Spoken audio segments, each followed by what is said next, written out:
So welcome to the show, which today is all about networking. So I've invited along Tony Altham from BNI. Tony is a regional director at BNI. BNI is a global networking organisation. So hello, Tony. Hi, how you doing, Rob? Very good, thanks. You okay? Yeah, I'm very good, thank you.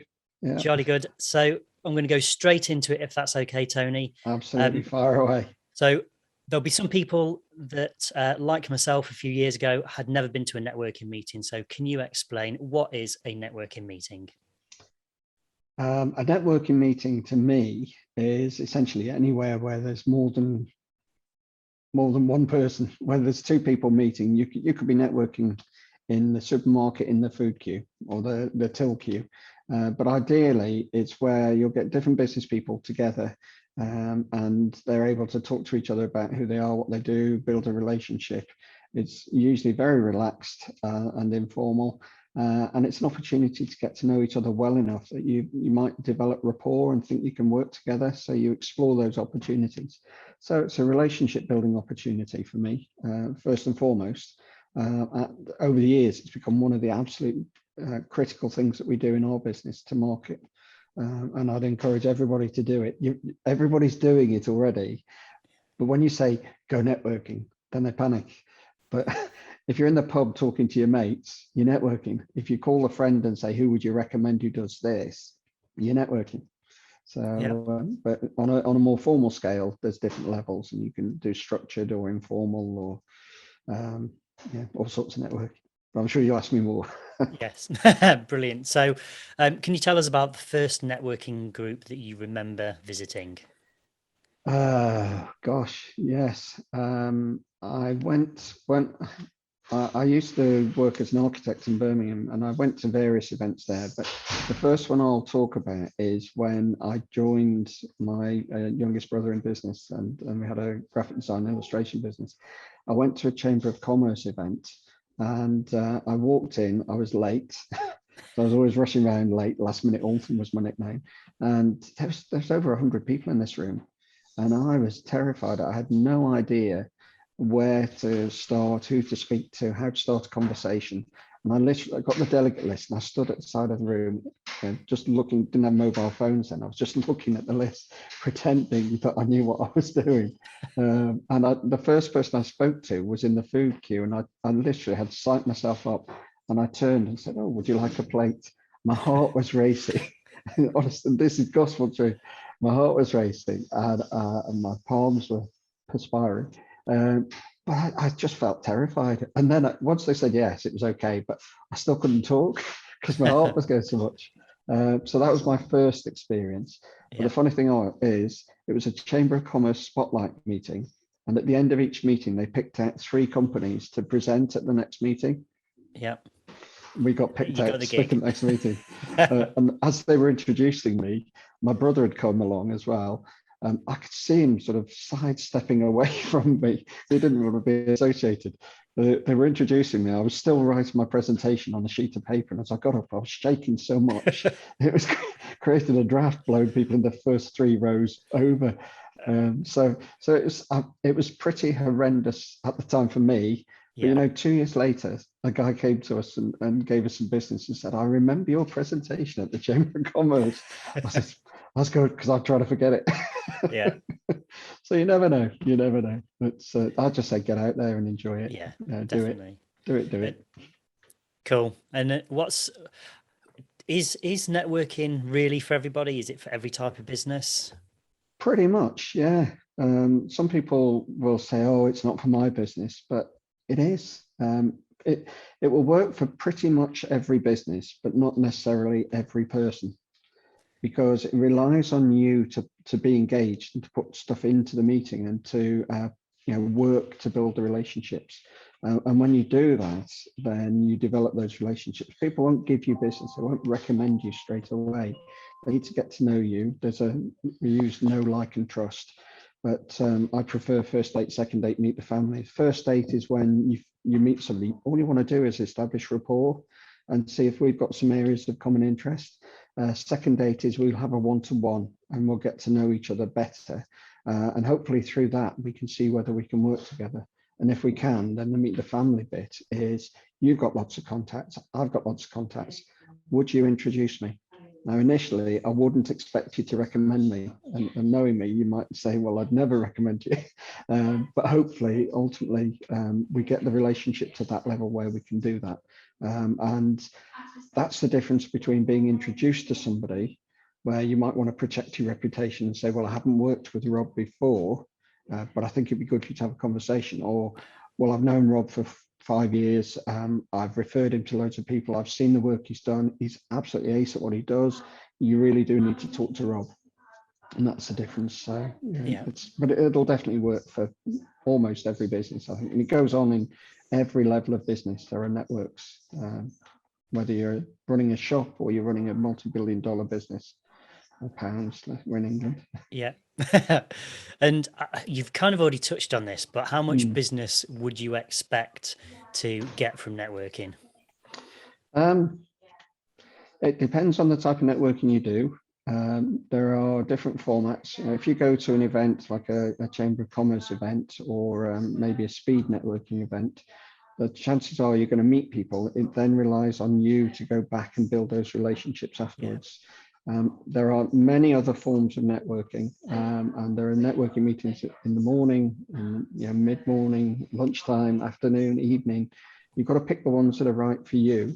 So do a little bit of research and see who's going to be there. Are they the right sort of people? Are they either the people you want to work with or people who work with the people you want to work with? Because when you get to those, that's where the real magic starts. As you know, I'm in BNI. We aim that every member who invests in a BNI membership would get 10, 20, 30 times more than they've invested in the business. But it doesn't happen overnight. They need to invest the time to get to know people, do the training, learn the processes and techniques that we use. And it's all very relaxed, but it just helps people to develop those relationships. We've got members who've earned hundreds of thousands of pounds out of BNI, and obviously other networking groups apply and are available and they're very good. You just have to find the one that suits you best, suits your personality. But I think do a mixture. The structured ones are very good because you meet people on a regular basis and they are business focused, whereas the informal ones are very relaxed. That's about making contacts, whereas structured ones are about building relationships and passing referrals. Yeah. So. Brilliant.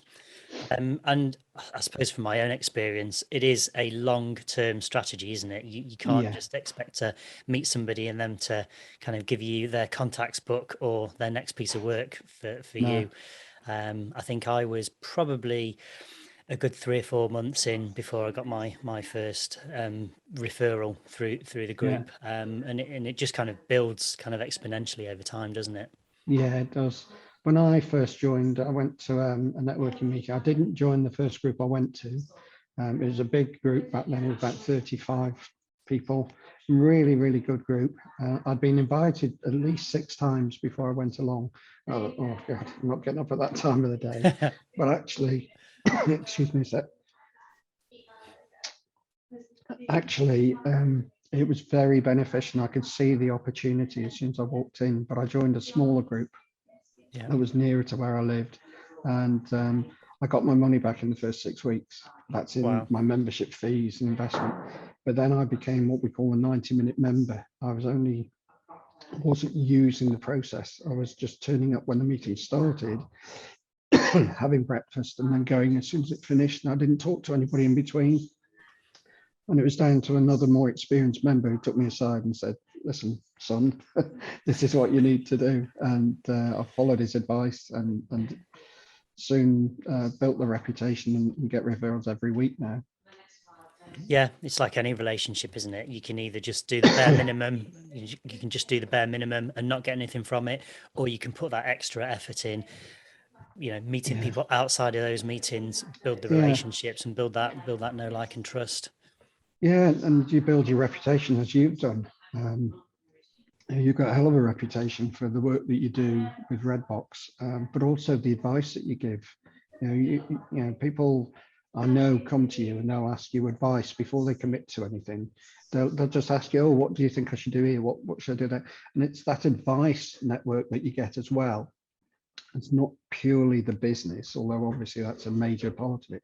It's knowing that you've got people that you trust and respect and you can rely on, that you can go to. You know, if the chips are down, you really need to get something done, that person will go the extra mile for you. And you know, that's really for me one of the hidden benefits of being part of a really strong networking group. Yeah, definitely.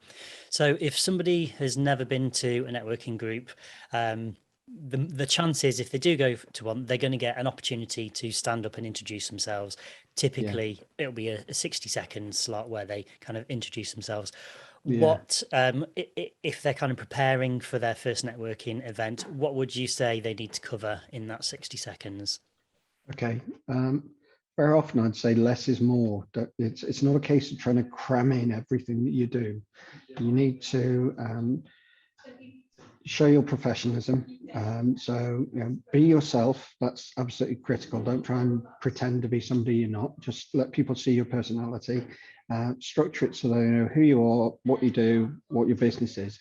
Remember that people are more interested in what they've got when they've worked with you and you've done and gone than they are in what you do. So they're not interested necessarily in you being a website designer. Yeah. They're more interested in, oh, if I work with Rob, I'm going to grow my business because I'm going to generate more referrals, more inquiries, more clients, and that means da da da. So that's a key. Another part that is really important is be specific. So have an idea of the client. Who is your best clients? Look at your existing customers. If you're already in business, if you're new in business, look at who you believe would be your best customers and identify some names. It's dead easy these days. You can go online on LinkedIn or on Facebook or even walk down the high street. There are still shops open, but just have a look and see who would be a great contact for you, and ask for people's help to get into that person and let them know why talking to you would be a really good thing for them to do. Yeah. So you know, they'll have that confidence. And also, if you're able to give an example of somebody, like an issue where you've worked with somebody and solved a problem they had. So I might have been struggling to get awareness of the business or to generate inquiries on the internet, and you say, well, I worked with Tony. This was his situation before. He was spending loads of money on Google pay-per-click, and what we were able to do was this, and this, and now he's got this. Yeah. So just keep it simple, but less is more. The more you cram in, the more confused people get. And if you're not specific, the challenge is you're leaving it for everybody to go and do that work for you. But if you say who you're looking for, chances are they'll know them, or they'll know somebody who knows them, and they'll definitely. go and make it easy for them to help you. Yeah. Long answer for a short question. No, that was good. It's good. You mentioned asking for help, and I think that's the one thing to really understand is everyone in that room, they're all there for the common goal. They want to help each other. So you know, you're asking for help from people who want to help you. Yeah, and that's the thing, when you get in with a group of like-minded people, they're all focused on your success. And it's a weird thing. Some people are very nervous and they try and protect, well, I do all of these different things. You're better off just, all of those things won't be your most profitable. Focus on the things that work best for you, where you can be the expert and get known for that. And then people will know you'll be the go-to person. And the more you build your reputation and your network, I always say, be the go-to, not the gaff. If you're a gaff, you're a get away from. And I've been there, I've done this. But the get away from is, you know, you go to a meeting and you stick with the first person you meet and you're talking at them.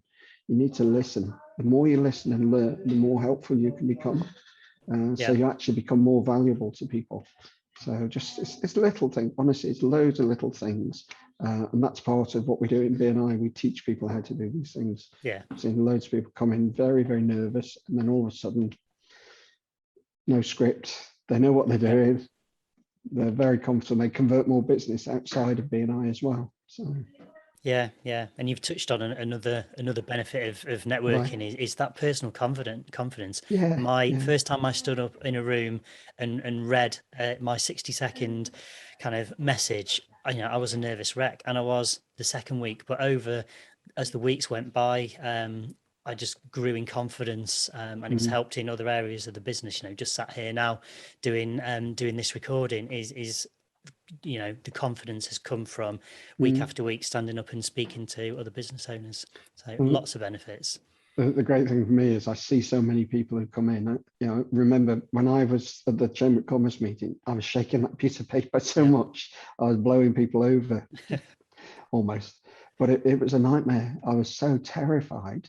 But now, no issue at all. And I see so many people who come in and they just, it's just they start steadily and then it's they're off. Yeah. And that to me is a real buzz. I love to see people achieving that. We both know folks who have done exactly the same. 100%, yeah. Very nervous to go and do it, but now they're running networking meetings. And it's just amazing to see. So. Yeah. Brilliant. So from your experience, what are the traits of a person who makes a kind of success of networking? Oh, right. Okay. I think they are personable. They listen. They learn to listen, because when you learn to listen, you listen to help, not to respond. So very often we can have a conversation. As soon as somebody's finished speaking, you start the conversation, you're in there. But you need to pause and think. So I always say, you notice your reaction when something is said, and then you consider and choose your response. People who follow up, and that's where so many people leave the money on the table. They'll go to a meeting, they'll get loads of business cards, but actually they don't do anything with them. And whether I haven't seen any business cards for a while, but they'll get all the contact details. It's better to have one card and follow up and do something with it than have 40 that you just stick in a box on your shelf. Yeah. And that's me speaking from many years of experience of doing exactly that. When we moved offices, I threw boxes and boxes of cards away. But it's being consistent, being congruent. Remember, people buy certainty and confidence. They turn off to arrogance. If you're certain about what you do, so you wouldn't tell me that you try to design websites. You don't try, you design websites. You don't try to advise people on what to do with their business, how to market the business online. You help them to market their business online successfully. So be very, initially it's almost like fake it till you make it, but more sincere. What you're doing is just looking to learn about other people, help them to help you by educating them on what is a good referral, and making sure you follow up. And if you join a business networking group like in BNI, we encourage all our members to commit to a code of conduct and to standards where they'll invite visitors. They're invited visitors because when a visitor comes into the room, they bring all their contacts, and they could possibly bring somebody, could be somebody, for somebody else in the room, could be their very next biggest ever client. So, it's being selfless and being prepared to give of yourself, not expecting anything in return, but knowing that it will come back to you in the future. Yeah, spot on. Another long answer for a short question. Sorry, Rob. No, it's absolutely fine. Some absolute nuggets in there. Golden nuggets, I should say. So I'm fairly certain people will be listening to this thinking, okay, I need to give this networking a try. So obviously BNI is global. So it's likely that there'll be a global, a BNI group near them. Oh, so absolutely. How do they find out where they're local, or how do they attend? If they're looking for a BNI group, I'd say the easiest way, type into Google where you are and look for BNI in your postcode. It will show you, if you're in the UK and Ireland, it'll show you where you are. But also you can type in the area or city or the town or wherever you are, and BNI, and it will come up. Also, there's BNI.com, which is the global website, and that will show people lots of opportunities. Gives you a lot more information about BNI as well. As I say, there are so many different networking organisations out there. The BNI doesn't suit everybody, and equally there'll be others that people would prefer. But equally, BNI is the global leader in networking. It's in 72 countries, and there's over 10,000 members. 10,000 chapters, they're called, and 270,000 members. So it's been growing for 36 years. But it's all about local business. that's the thing. It's global reach, but it's local business, and that's how we want to make sure we keep it. We connect local people to the wider opportunities. So I just say look online, but if you're nervous, start right now. Is a great time to start, because pretty much everybody is meeting online, so you don't have to leave home early, you don't have to walk into a room. And I'm not saying don't do that, because to be honest, I don't realize how much I've missed the in-person meetings until the other day when I went to a social event. But it's just take advantage of that chance to go along. And of course, if anyone's in Stafford or nearby to visit, we've got a chapter in Stafford called Eyes at Walton, and they would be a brilliant group to go along and visit, and they can contact us and get along there, and just see what it's all about. Yeah, we're not two-headed monsters. Yeah. Well, some people might be, but hopefully I'm not. No. Brilliant. Thank you, Tony. That's been really, really valuable. Like I say, I think you've given us lots of golden nuggets there, and hopefully entice the listeners to attend what could be their first networking meeting. So thank you very much. Of many. Yes, it will be the first of many, definitely. Yeah, I hope so. But thanks very much for having me on as a guest. I really enjoyed it. Absolute pleasure. Thanks a lot, Tony. Take care. Bye-bye. Bye.